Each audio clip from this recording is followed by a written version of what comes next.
Israel ও যুক্তরাষ্ট্রের যৌথ বাহিনীর হামলায় প্রাণ হারিয়েছেন ইরানের সর্বোচ্চ নেতা আয়াতুল্লাহ আলী খামেনি। এতে শোকের মাতম ছেয়ে গেছে পুরো দেশ জুড়ে, কান্নায় ভেঙে পড়েছে পুরো জাতি। এর মধ্যে দেশটিতে ঘোষণা করা হয়েছে 7 দিনের ছুটি।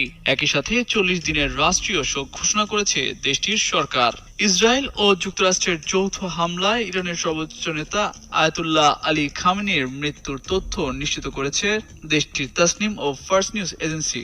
হোয়াইট প্লাস প্রো সেনসিটিভ স্কোয়ারে মাঠের বাইরেও তো আমরা এভাবে দেশপ্রেম দেখাতে পারি। ইরানি সংবাদ সংস্থা ফার্স নিউজ জানিয়েছে, সর্বোচ্চ নেতা আয়াতুল্লাহ আলী খামেনিকে শনিবার ভোরের দিকে তার অফিসে নিজ দায়িত্ব পালন করার সময় হত্যা করা হয়েছে।